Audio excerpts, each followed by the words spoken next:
Right. So again, people listening, this is Nicole Shriff. She is out of South Dakota. She had a vaccine injury. We will be talking to her about that and many other things throughout this radio show in general. But Nicole, first of all, thanks so much for coming on. Greatly appreciate your time tonight. You're welcome. Thank you for having me.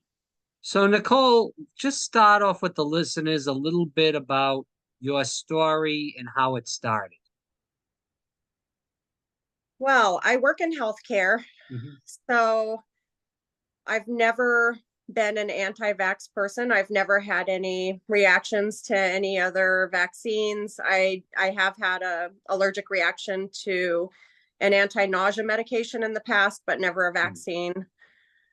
So I wasn't really fearful of getting this vaccine.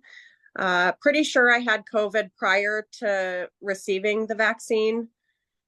I had been exposed numerous times prior to testing. It was going around. I work in a tourist town, so we did see a lot of the pneumonia, as they were calling it, walking pneumonia at the time. Um, so that was August of 2019 was when I got really sick and had what they thought was walking pneumonia. Uh, I guess it was probably the end of September. One of my physician friends said to me, "Why do all these young, healthy people have pneumonia this time of year? It doesn't make sense." Mm. Well, then next thing you know, COVID is, in town. I got my vaccine in December. Uh, Uh, I just want to stop you and I will yeah, interrupt at times just to make sure that people hear more about the story and just go a little bit more in depth. So right. you feel like you had COVID in September of 19. With that said, Yep. you recovered from it fairly quickly then? I did. And after I had that bout of what I believe to be COVID, because I've had it a couple times since then as well, I developed a thyroid issue, which Mhm. resolved itself completely before I got my vaccine. Okay, very good. All right, because I know there's a lot of talk about long COVID, and we Right. can dabble into this in just a little bit. But it seems like, and as a fellow vaccine injured person with the COVID-19 vaccine, I go to these doctors in the past and even in the present, and they refuse to say it's vaccine injury. They just go right to the long COVID. Right. I don't know if you've had those issues dealt to you also. If you want to talk about that quickly now, we'll get into it more as the interview continues. Okay. Well, I've had both. I've had those that say, oh, it can't be from the vaccine. And I've had Mhm. those that it's definitely an inflammatory reaction to the vaccine. Wow. So I've had both. I've seen a lot of physicians since my vaccine injury. Right. No, I definitely get that. I have, and personally, a lot of other people that I've interviewed have been to many physicians. So, just bring us back into this vaccine, just to tail back into this. So you Right. got the vaccine at what date? Because you were in healthcare, so I assume you got it earlier than, most other people. Right. And like I said, I work in a tourist town. So there's a lot of people from all over the world, Mhm. all throughout the summer months and into the winter months as well. So I So, could have anywhere. okay. So just bringing us back into that. So you had COVID before you got the vaccine. About how many times do you feel like you got it? Once. One time. Okay. Now, there was a lot of talk before the vaccine came out and even after the vaccine came out about natural immunity. What was Correct. your feelings on that? Did you feel like that was, something that obviously you had COVID, which actually you said you felt like you had COVID, regardless if you did or you didn't. With that said, with the natural immunity, a lot of people, talked about the antibody buildup and Right. should be okay after that. What was your take on that and maybe not getting the vaccine? Obviously, we can't go back in time and Right. change our decisions, even though we wish we could. But do you feel like was that something that you were thinking about, I guess, is not getting the vaccine due to the natural immunity? Absolutely. Absolutely. I do. work in employee health. And so I do understand how normal vaccines work Mhm. and how normal illnesses work, and natural immunity and exposure immunity. So, say I had chickenpox when I was a child, I have that immunity to varicella. So, I was aware of that and I did take that into consideration. Although I did work in healthcare and the rumblings were already happening that it was going to be a mandatory thing for healthcare workers. So I knew it was something I was going to have to do.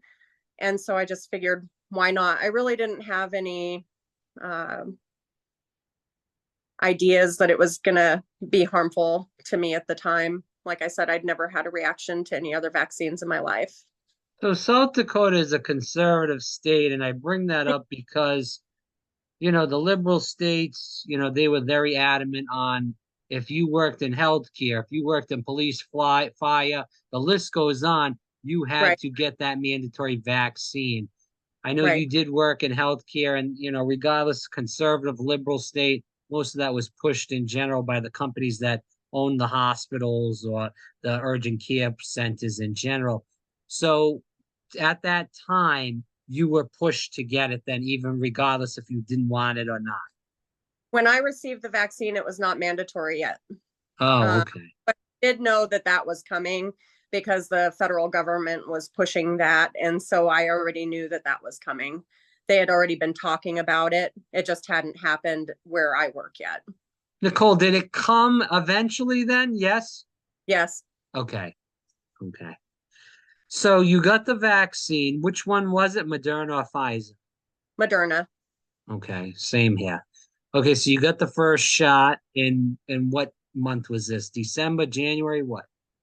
The end of December of 2020. Okay. After the first vaccine, how did your body make out with that? So I also want to say, going back to the natural immunity thing, Okay.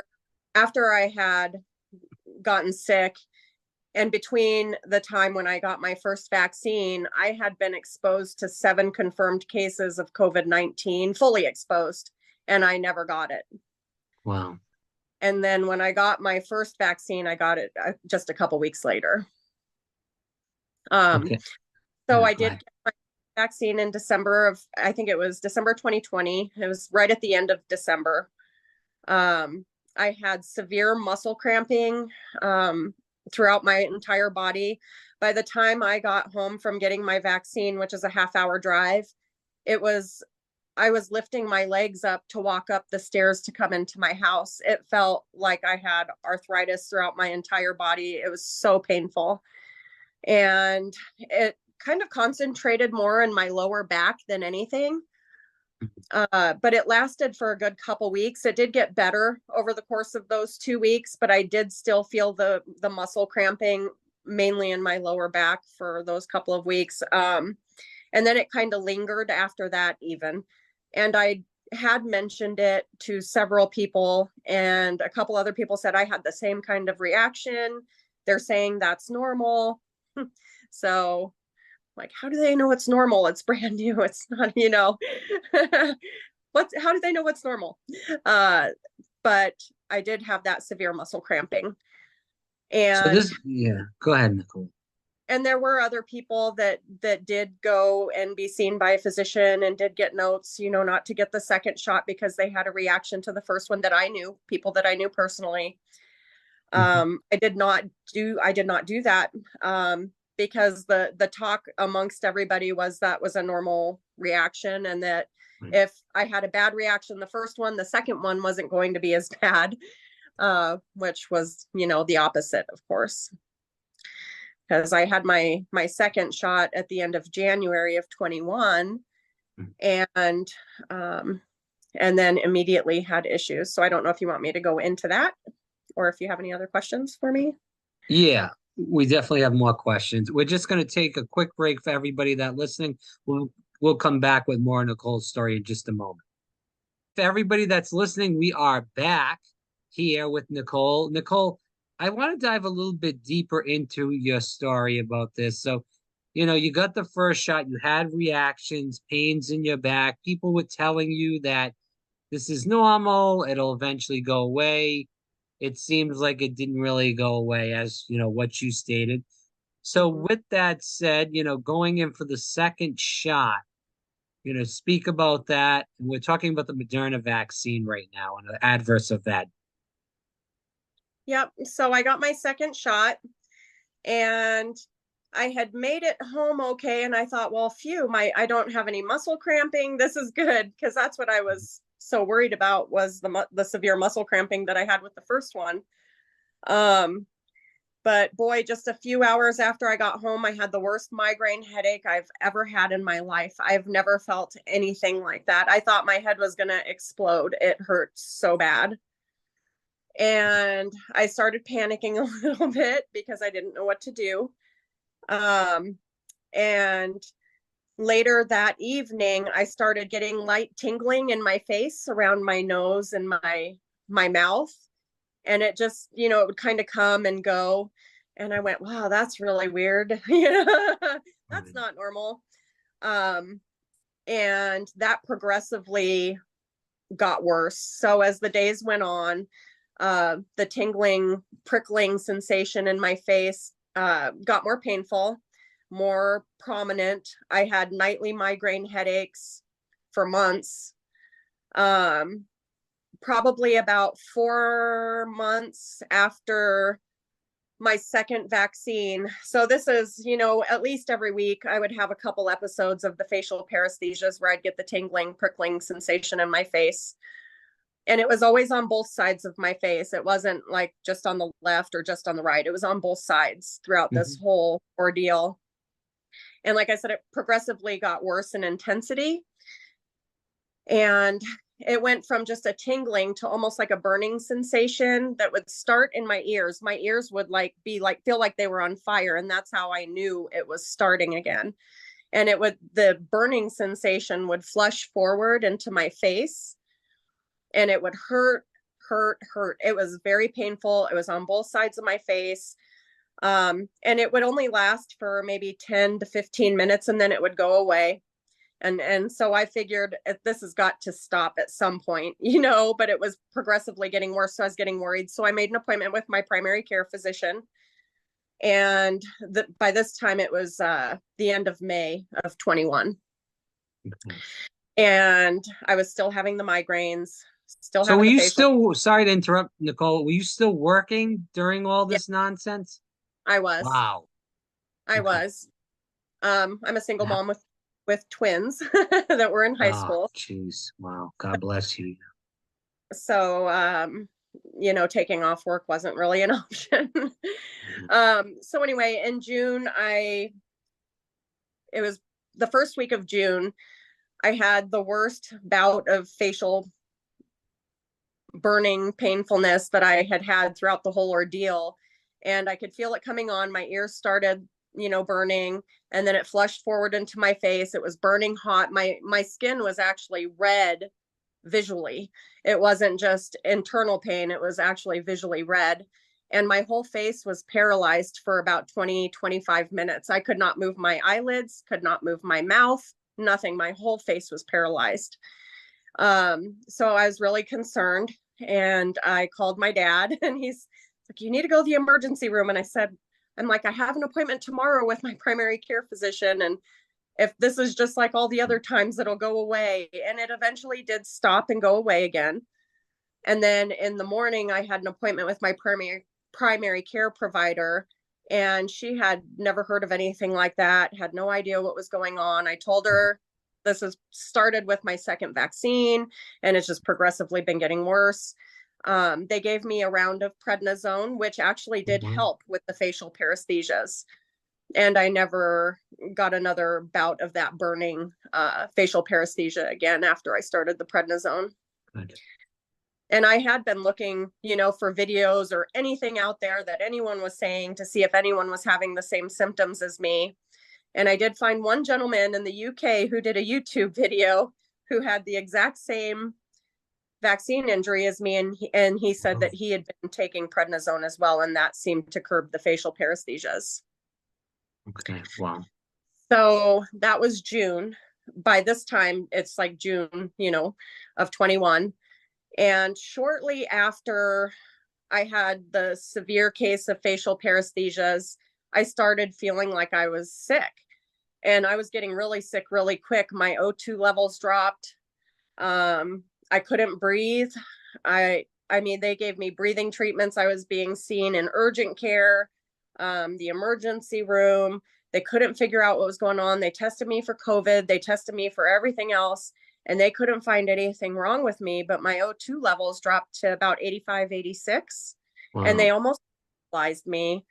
Um, like I said, I had breathing treatments. They never were able to figure out what was going on with me, but I did develop atelectasis in my left lung, and so they did put me on Augmentin, which is a strong antibiotic, which So was to help. just for the viewers and the listeners that are listening, just because a lot of this terminology they may not be used to. So just if you could just explain what is Yeah, that? What does all this mean? atelectasis, just a little bit of fluid in my lower left lobe of my left lung. Wow. Okay. And so they put me on antibiotics, and eventually the sickness got better. And during that course, when I was sick, they tested me for COVID 3 or 4 times, and it always came back negative.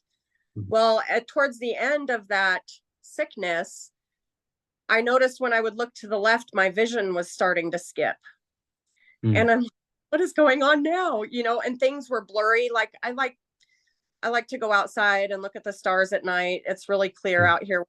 There's no bright lights, and I couldn't see the stars. Everything was blurry. And then I noticed when I would look to the left, it was skipping. So I went to go see the doctor again. This time I went to see an internal medicine physician, and uh, I was they did all kinds of tests. They tested me for just about everything under the sun. A lot of those tests were done through the Mayo Clinic, and everything was coming back negative. I did have an elevated D dimer though, which progressively got higher from this point on. So they did ultrasounds, didn't find any clotting in my legs. They did like ultrasounds in my legs, no clotting. They did chest x-rays to rule out PE, which is pulmonary embolism, because that was a possibility. There was all kinds of things. Tested me for myasthenia gravis, which is another autoimmune disorder. They tested me for thyroid disease, thinking I might have thyroid eye disease, because my thyroid levels were all wonky. So after I got my second shot, that was another thing that happened, as my thyroid stuff started going wonky again. But not enough to cause what was happening to me. I heard the word atypical so many times I can't even count. Within a month, I had severe double vision. I couldn't use my left eye. I wore an eye patch for a year and a half. Finally got into the Mayo Clinic, and through that whole time, I was telling the ophthalmologist that I had been seeing that this started after my vaccine, and he said, "I think you have myasthenia gravis." And I said, "Well, they tested me for that." "Well, I swear that's what you have. You need to go have strabismus surgery." So I made an appointment with the Mayo Clinic in Rochester, and I did have the strabismus surgery after seeing their physicians there. They did rule out myasthenia gravis. They ruled out thyroid eye disease. They ruled out everything. I never had a clear diagnosis, if you will, but they did do the surgery to correct my eye. Right. I want to just interject because, it seems like a lot of the doctors, believed you more so than my Yeah, situation. And I was down in Florida for quite a while at the beginning of this. And then when I right. went back to Rhode Island, it was like being in a liberal hysteria. Again, I do hate to bring politics into this, but unfortunately, that's the way the cookie crumbles right now with this. Just to kind of capitalize on your story, just to see if you had any issues with this, I did tons of blood tests in Yep, Florida and in Rhode Island, regular blood tests. I did yep. find some good things like my vitamin D level was extremely low at the time. And I've worked hard to really get that extremely high up. With that said, all the other blood tests, they were ruling out everything. Like they could not find anything wrong with me until I personally did a cytokine 14 blood test. For people that don't know this, you know, a lot of people listening do know this because they've heard me talk about this a lot. It's by Bruce Patterson, Incel DX. They have these cytokine 14 blood tests. They measure the inflammation levels in your body, IL-8, IL-6, all the ILs, and then the VEGF, the vascular inflammation in my body. With that said, I had, I think, believe one or two ILs that were pretty high, and my vascular inflammation is out of the out of this ballpark. I think we're seeing a lot, and I'll shut up with this, Nicole. I think we're seeing a lot right now with everybody, regardless of the symptoms, because some people have similar symptoms, some people have, you know, some different symptoms too. But in general, it's all inflammation levels of everybody are extremely high. And the Yep. question is, how do you, you know, bring those back down to the correct level? And obviously, we're all working through that the best we can. But you know, just to get to the point, were you seeing a lot of that with the blood tests you did that they couldn't really find anything? It seems like you were. Yeah, it inflamed. So like I had mild leukocytosis, so mild inflammation of my blood cells. I'm not sure the particulars on that. I'm not a Hmm. clinician. I don't Sure. understand, but everything that was happening within my body seemed to be inflammation related. And when I Yeah. did go to the Mayo Clinic, the thyroid doctor that I did see said this is clearly a case of an inflammatory reaction to the vaccine. She said, you just need to go have your eye surgery. So that's what I did. The surgery I had is typically a pediatric surgery to fix lazy eye. So that's what they ended up doing to my left eye. It's never been 100% the same. It's definitely got better, but I don't have to wear an eye patch anymore. Um, I do still get the facial paresthesias. Unfortunately, they seem to come about every 4 to 6 months, and then I do a light dose of prednisone, and then they go away for another 4 to 6 months. And I hope one of these days that it just goes away for good. But so far it hasn't. Now, I've been hearing a lot with people from React 19 speaking about a lot of the people that they're talking to are very healthy. They work out, bodybuilders, athletes in general, or even if Yep. they're not those kind of people, they're just pretty healthy in general. Would you Yep. consider yourself in that ballpark too? Yeah, and I definitely was prior to getting the vaccine. Right. I've had a lot of health issues since then, and I've probably gained a little bit of weight, but I couldn't see, couldn't drive at night. So, Yeah. you know, I couldn't do a lot of the stuff that I had previously done for almost 2 years. I did get the I had the strabismus surgery a year ago, and it is getting better. I do have to go back for a post-op visit in August to see if I need a secondary surgery. But yeah. So what are your biggest issues right now? Just basically the eye issues. Is that your biggest issue? Do you have anything else or? Definitely. I still notice I have issues with inflammation, and I haven't done another D-dimer test recently. I'd be really curious to see what that is now. It's been a year since I've had a D-dimer blood test. How are your kids taking to these issues?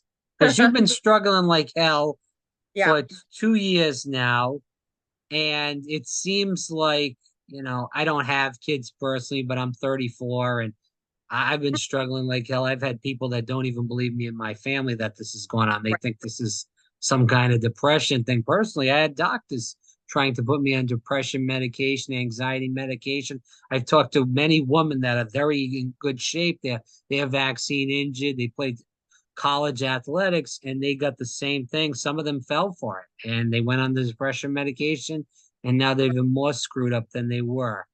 Yeah, And, you know, I've talked to Dr. McCullough and all these other doctors, Dr. Malone, and they're saying, good thing you didn't go on any of those depression and anxiety medications because a lot of people that are vaccine injured are committing suicide now. because they just can't take it anymore.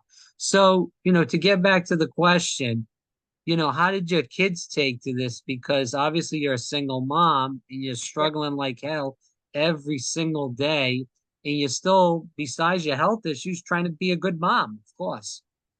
Yeah, the kids really stepped up and helped out a lot, and they were driving by that time, especially during the winter months when it was dark going to work, dark coming home from work, or the sun was just coming up or going down. So it was really difficult for me to drive. So when I got home, I couldn't go to the grocery store or do things like that. So they really stepped up and did those types of things for me, and they've taken turns driving me to Rochester, Minnesota for my visits with the physicians there. Again, for people listening, Nicole Shriff here on Firebreathinrob. Nicole, I just want to go into these last few questions. I spoke to you a little bit about it just a minute ago. I had these doctors, they just were pushing the depression and anxiety level. It seems, as I said earlier, that you had a lot of good doctors that, for the most part, recognized the vaccine injury in general. Do you have any stories of any doctors that totally discounted it? They thought you were cuckoo for Cocoa Puffs? Because I personally have quite a few stories of that, unfortunately. But again, I was in more of a liberal area where you're not. Yeah, the only one who did was my ophthalmologist. Okay. So, but all the other physicians knew that something was going on that wasn't normal. That's not something that they normally see. Like I said, I was classified as atypical so many times I can't even count. um, so, for the most part, though, everybody really stepped up and helped me, which was a godsend, and I'm very grateful to all of them that did. What about family and friends? See, a lot of people that had family and friends. I talk about that in my story that, my family doesn't believe this is real. Right, There's this kind of cultish mindset behind a lot of people and it's almost like, they took the vaccine. They could be personally injured and just battling through it. And they right, refuse to admit that something went wrong. It's that you just got to buck up and fight. You can't say that something's wrong. And I have family. I had a friend personally that said to me, said, "You must be allergic to dogs." I've said I had a dog since 2007. All of a sudden, there's a dog that's getting me allergic, and I'm having vertigo and all these other issues. Come on, man. Give me a break. So how was your family and friends as far as were they receptive? Were they not about these injuries? um, yeah, yes and no. A lot of the people that I know that I work with did believe me because they had been seeing, other vaccine injury related Oh, cases, wow. such as my primary care provider. She actually had seen so many reactions that she opted not to get the vaccine and had to leave her job, and she moved out of state, and I really miss her because she was my doctor for a lot of years. Um, Friends and family. So that's equally divided. My dad is a lot, he was very receptive to that. Of course, everybody was pro vaccine. A lot of my family lives in California. Oh. And so there it goes back to the political stuff, which I really hate that politics were brought into healthcare. Um, it's made things a lot worse. And politically centered instead of patient centered. And I think that patient centered care is very important. And we need to be listening to people. And we need to listen to everybody's story and figure out what's going on so we can help the people that are. So you said you've gotten, a lot better than you were at the beginning. Right. Out of like, 1% to 100, where do you feel like you were when this first started, and where do you feel like you are now? Like as zero being bad and 100 Yeah, being good. right. Uh, so when all of the stuff started happening, it probably went from a 50 over the course of time to about a 10 to Wow. about percent now, I would say. What was the last one? You're what 80. now? 80? I Okay. So Yeah, that's I'm still fair. with inflammation stuff. And The physicians really hate giving me prednisone every 4 to 6 months, but they have been because it's the only thing that helps me. And I just worry that something else will happen with my other eye or with the eye that I had repaired already. I don't want it to go back to where it was again. So I've been really careful controlling those facial paresthesias because that's what, started or was the onset of my vision issues. I want to talk a little bit about React 19 Mhm. as far as that goes. How did you get involved with that group? So I had reached out to them um, a long time ago. So I had a VAERS case number. VAERS contacted me. They did they pulled all my medical records. They had a representative call me, talk to me. She agreed it looked like a vaccine reaction because I have such a well documented case. Um, in turn, then I received a phone call from Moderna, and Moderna gave me a case number. So I had a case number from Moderna as well. And then Moderna said that I should file with the CICP, which I did because it was within that first year, since the onset of my injury. So I did file with the CICP, and then which is for the countermeasures. Yeah, you know what CICP is. So I did that, and a few months later, it was interesting. I got a call from Moderna and they updated my case number because they had created a safety team, which I thought was interesting. So why would you create a safety team if there was nothing going on, right? Oh God. Yeah. So anyhow, during that time, I had reached out to React 19 because everybody was saying this is the only place that's helping people. I had a pretty good network of people that I know locally here that were having vaccine reactions from minor to major, from minor, like I said, muscle pains to a friend of mine who developed Parkinson's. So there were many different types of injuries happening and we were all talking about it. We had a little Facebook group, and I have a pretty small circle. So to have this many people in such a small circle told me there's something really bad going on here. And it was very discouraging, the political atmosphere around it and how things weren't being looked into, um, as I believe they should have, or they would have in a normal circumstance. Um, so anyhow, I had reached out to React 19 because the buzz around, their group and how wonderful they were and all the different resources they had. Because at that time I was still looking for resources, to use, and hadn't heard from them. I submitted my story and kind of left it at that. Didn't hear back anything for a while, and then Julia reached out to me, and we had a good conversation. And then here I am. Can people follow you? Do you have Instagram, Twitter, Facebook, anywhere people can follow you? Well, I've tried to stay off social media as much as I possible. understand. So no, I don't. Okay. Well, we'll leave it there then. And we're going to have you on again down the road again. I think it's important to have people that are telling these personalized stories rather than some blowhard that's just running their mouth talking about vaccines and COVID. I like to have these personal stories because it does put a face to the story. And I think that's important that people Yeah. do hear this. Again, Nicole, thanks so much for coming on. I do hope people, again, listen to this with an open mind. And again, Nicole Shafar here on Firebreathinrob. I know I probably botched the name 100 times, but we'll leave it there. But Nicole, thanks again.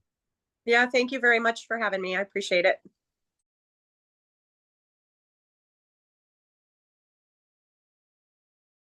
I got my COVID-19 vaccination, and here's why.